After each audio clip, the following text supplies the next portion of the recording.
এ নিয়ে আরও তথ্য জানাতে এই মুহূর্তে বগুড়ার সাতমাথা এলাকায় আছেন সহকর্মী আব্দুল আউয়াল এবং নওগাঁ পৌরসভা ভবনের সামনে আছেন এমআর রকি। শুরুতেই যাচ্ছি আউয়ালের কাছে। সবচাইতে বড় বৃহত্তম পৌরসভা ৭০ কিলোমিটারের বগুড়া পৌরসভায় মশক নিধনের জন্য আসলে যে বরাদ্দটি রাখা হয় বছর জুড়ে সেটি কিন্তু একেবারে অপ্রতুল। মাত্র ৪০ লাখ টাকা বছর জুড়ে কিন্তু বগুড়া পৌরসভার বরাদ্দ ও ৭০ কিলোমিটারের পৌরসভা, যার মতো ৩০ লাখ টাকা ব্যয় করা হয় আসলে মশক নিধনের ওষুধের পেছনে এবং ১০ লাখ টাকা ব্যয় করা হয় মশক নিধনের যে যন্ত্রপাতিগুলো ছিল সেগুলো মেরামতের জন্য। এর ফলে কিন্তু আসলে পৌরসভা বলছে মাত্র ২৫টি ফগার মেশিন এবং ২৫টি হ্যান্ড স্প্রে দিয়ে কিন্তু তারা আসলে ২১টি ওয়ার্ডের পৌরসভা জুড়ে মশক নিধনের তাদের কার্যক্রম চালিয়ে থাকে। এছাড়াও যে ড্রেনগুলো রয়েছে সেগুলো পরিষ্কার করার পরে সেগুলোতে কিন্তু তারা ব্লিচিং পাউডার সহ জীবাণুনাশক যে পাউডারগুলো সেগুলো তারা ছিটিয়ে থাকেন। তবে আপনাদেরকে যদি দর্শক ক্যামেরার চোখে দেখানোর চেষ্টা করি, এই যে পৌরসভার সাতমাথা এলাকার যে ড্রেনটি রয়েছে এখানে কিন্তু মশার যেই লাভাগুলো সেগুলো কিন্তু একদম প্রকাশ্যেই রয়েছে এবং খুবই দুর্গন্ধ এবং বাজে একটা পরিবেশে কিন্তু এখান থেকে মশার উৎপাদন হচ্ছে বলে এলাকাবাসীদের অভিযোগ। এবং স্থানীয়রা অভিযোগ করেন বরাবরই যে ফগার মেশিন দিয়ে যে স্প্রের কথা বলা হয় সেই স্প্রে গুলো একেবারে চোখেই পড়ে না এলাকাবাসীর এবং যে স্প্রেটি করা হয় সেটি আসলে আদৌ কোনো কাজে আসে না। এতে করে কিন্তু দিনের বেলাতেও স্থানীয় বাসিন্দাদের এর যেই কার্যক্রমগুলো রয়েছে বাসায় সন্তানদের পড়ালেখা বা অন্যান্য কাজ কয়েল জ্বালিয়ে বা যেই মশক নিধনের যে অন্যান্য ওষুধ রয়েছে বাজার থেকে ক্রয় করে সেগুলো কিন্তু আসলে তাদেরকে চালাতে হয়। এবং ১০ লাখ মানুষের যে এই পৌরসভা, এই পৌরসভায় কিন্তু এই মশক নিধনের যে কার্যক্রম নিয়ে পৌরসভা বাসিন্দারা একরকম ভোগান্তিতে রয়েছে। তো বগুড়া থেকে এই ছিল এখন পর্যন্ত আমার কাছে সর্বশেষ। নওগাঁয় আছেন সহকর্মী এমআর রকি, চলে যাচ্ছি তার কাছে। ৩৮.৩৬ কিলোমিটার পরিধির নওগাঁ পৌরসভার প্রায় শতাধিক ড্রেন রয়েছে। এই ড্রেনগুলোই মূলত আসলে মশার প্রজনন কারখানা হিসেবে পরিচিত। এই মশার যে প্রজনন ক্ষমতাগুলো যেভাবে ধ্বংস করার জন্য পৌরসভা বা পৌর কর্তৃপক্ষের যে দায় রয়েছে, এই ক্ষেত্রে কিন্তু একটা সবসময় উদাসীনতার অভিযোগ পাওয়া যায় এবং মশা মারার জন্য যে বরাদ্দ প্রতি বছর বা মাসিক যে বরাদ্দগুলো থাকে এই বরাদ্দের কিন্তু ন্যূনতম ছিটে ফোটাও প্রশাসনিকভাবে বিনিয়োগের জায়গাটায় ঘাটতি থাকার কারণেই এই দুর্ভোগটা কিন্তু চরমে ঠেকেছে। এই মুহূর্তে আসলে গ্রীষ্মকালীন সময় এলেই মশার যে দাপট তা কিন্তু চরমে ঠেকে। শহরবাসী দুপুরে বা বিকেলের পর থেকেই এক ধরনের মশার অত্যাচারেই অনেকটাই নির্ঘুম কাটাতে হয় এবং এই জায়গায় পৌরসভার যে বরাদ্দের জায়গাটা এটা নিয়ে কিন্তু বরাবরই প্রশ্ন তুলে থাকেন বিভিন্ন বিশিষ্ট জন থেকে নাগরিক প্রতিনিধিরা। যে পরিমাণ পৌরসভার এই দুর্ভোগ মোকাবেলার জন্য রাস্তাঘাটে তাদের যে ফগার মেশিন দিয়ে এই মশা নিধনের যে প্রক্রিয়াটা চালানো দরকার, এই ক্ষেত্রে কিন্তু সবসময় একটা উদাসীনতা, দায়িত্বহীনতা এবং সঠিকভাবে কাজটি হয় না বলে এই অভিযোগটি বরাবর রয়েছে। সব মিলে কিন্তু পুরো পৌরসভার এই নাগরিক দুর্ভোগ দীর্ঘদিনের এবং এই দীর্ঘদিনের দুর্ভোগ মোকাবেলার জন্য মশার প্রজনন কারখানা বলে পরিচিত যে ড্রেনগুলো রয়েছে, ড্রেনগুলো নিয়মিত পরিষ্কার করা এবং ড্রেনগুলোর পাশাপাশি যেসব জলাশয় রয়েছে এই জলাশয়গুলোতে কীট যেসব রয়েছে মশা মারার জন্য এই কীটগুলো কিন্তু সঠিকভাবে প্রয়োগের ক্ষেত্রেই জোর দেওয়া হয়েছে এবং এই জোর দেওয়ার ক্ষেত্রে পৌরসভা থেকে কিন্তু এক গাদা কর্মী এখানে আমরা দেখি কাজকর্ম করছে, কিন্তু প্রকৃত অর্থে বাস্তবায়নের ক্ষেত্রে একটা বড় ধরনের দুর্বলতা কিন্তু এখানে রয়েছে।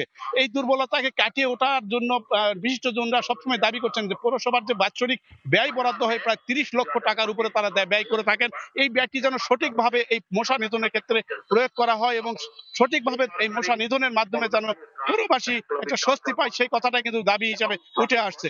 এই ছিল নওগাঁ সার্বিক মশা নিধনের খবর আমার কাছে। সরাসরি ছিলাম বগুড়া এবং নওগাঁয়। এদিকে এ নিয়ে আলোচনা করতে এই মুহূর্তে রাজশাহীর নগর ভবনে আছেন সহকর্মী সাইফুর রহমান রকি। তার সঙ্গে যুক্ত হচ্ছেন রাজশাহী সিটি কর্পোরেশনের উপপ্রধান পরিচ্ছন্ন কর্মকর্তা সেলিম রেজা রঞ্জু। সরাসরি চলে যাচ্ছে তার কাছে। রাজশাহীতে মশার উপদ্রব বেড়ে যাওয়ায় নগরবাসী ভোগান্তির মধ্যে পড়েছেন। এই বিষয়ে কথা বলার জন্য রাজশাহী সিটি কর্পোরেশনের উপপ্রধান পরিচ্ছন্ন কর্মকর্তা সেলিম রেজা রঞ্জুর সঙ্গে কথা বলবো। আমরা জানি যে আপনারা দীর্ঘদিন ধরে মশা নিধনে কাজ করছেন, তারপরেও কেন আসলে এত মশা?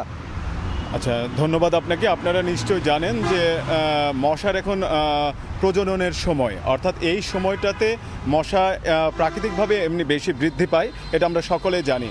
তারপরেও জনগণের ভোগান্তি রোধে রাজশাহী সিটি কর্পোরেশন মশা নিধনে সর্বোচ্চ তাদের যে ব্যবহারটি সেটাই করে যাচ্ছে।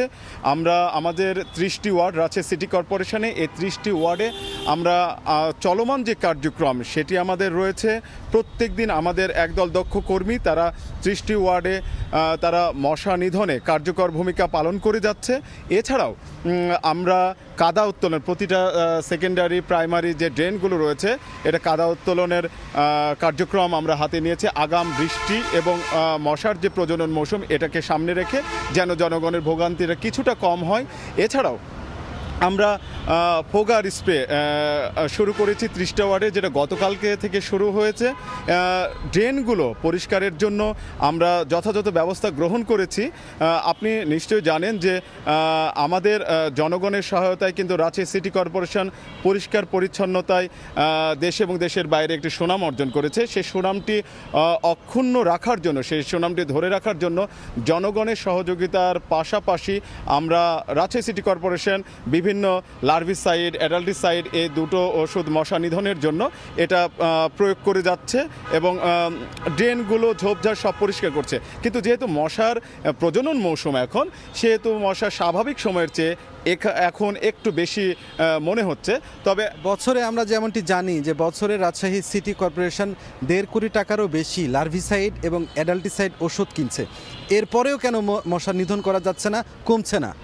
আমরা যেটি প্রথমে বললাম আপনাকে যে আমরা লার্ভিসাইড, অ্যাডাল্টিসাইড প্রয়োগ করছি, তবে যেহেতু মশার ব্রিডিং পিরিয়ড সেহেতু মশা একটু বেশি উপদ্রব মনে হচ্ছে। তবে আমি আশা করছি কিছুদিনের মধ্যে আমাদের যে কার্যক্রমটি আমরা হাতে নিয়েছি ফোগার স্প্রে সহ অর্থাৎ লার্ভিসাইড, অ্যাডাল্টিসাইড প্রয়োগের মাধ্যমে ঝোপঝাড় এবং ড্রেন পরিষ্কারের যে কার্যক্রমগুলো আপনারা দেখবেন যে বড় এক্সকেভেটর মেশিন, যেগুলো ছোট ড্রেন সেগুলো ছোট এক্সকেভেটর মেশিন দিয়ে কাদা উত্তোলনের কাজ, ঝোপঝাড় পরিষ্কারের যে ব্যবস্থাটি আমরা গ্রহণ করেছি, আমরা আশাবাদী যে জনগণকে আমরা স্বস্তি দিতে পারবো। তবে একটি কথা আমি বলি, যেহেতু নগরবাসীর আরেকটি অভিযোগ রয়েছে যে আগে যে কাজগুলো চলমান যেভাবে দ্রুত গতিতে হতো, এখন সেটি অনেকটাই কিন্তু গতি কমে গেছে, এটি কেন?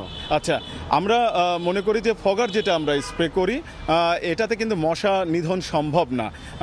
যেটি অ্যাডাল্টিসাইড সেটা আমরা প্রয়োগ করছি, লার্ভিসাইড যেটা মশা, লার্ভিসাইড আমরা যেটা প্রয়োগ করি মশার যে ডিম ধ্বংস, এই কার্যক্রমটা কিন্তু আমাদের প্রতিনিয়ত চলমান এবং আমাদের যা কর্মী রয়েছে তারা কিন্তু প্রতিনিয়ত এটা ব্যবহার করছে। কিন্তু জনগণের যে অভিযোগটি আপনি বললেন যে হয়তো ফগারে যে ধোঁয়া এটা দৃশ্যমান, সকলে দেখে যে মশা নিধনের কার্যক্রম চলছে, কিন্তু যেহেতু আমরা লার্ভিসাইড প্রয়োগ করছি এটাতে কোনো ধোঁয়া নাই, খুব ছোট মেশিন দিয়ে এটা কার্যক্রমটা চলমান থাকে, সেহেতু জনগণ মনে করছে হয়তো কার্যক্রম চলছে না, কিন্তু আমাদের কার্যক্রম চলছে। এবং লার্ভিসাইডের পাশাপাশি অ্যাডাল্টিসাইড আমরা ফগার মেশিনটাও যেটা ধোয়া হয় সেখানে আপনারা নিশ্চয় জানেন যে মশা কিছুক্ষণের জন্য হয়তো 1 ঘন্টা একটু বিরতি দেয়, তারপরে তারা কিন্তু আবার সচল হয়ে যায়। এই কারণে আমরা লার্ভিসাইড ডিম ধ্বংসের উপরে জোর দিয়েছি এবং ঝোপঝাড় জঙ্গল যদি আমরা কমাতে পারি সেই ক্ষেত্রে আমার মনে হয় যে মশার যে উপদ্রব সেখান থেকে কিছুটা আমার নগরবাসীকে আমরা স্বস্তি দিতে পারবো। ধন্যবাদ আমাদের সঙ্গে এতক্ষণ যুক্ত থাকার জন্য। আপনারা শুনছিলেন যে রাজশাহী সিটি কর্পোরেশনের পক্ষ থেকে চেষ্টা করা হচ্ছে যে মশার উপদ্রব কিভাবে কমানো যায় সেই বিষয়টি তারা বিশেষভাবে গুরুত্ব দিয়ে কাজ করছেন। তো এই ছিল আমার কাছে রাজশাহী থেকে সর্বশেষ। সরাসরি ছিলাম রাজশাহীর নগর ভবনের সামনে।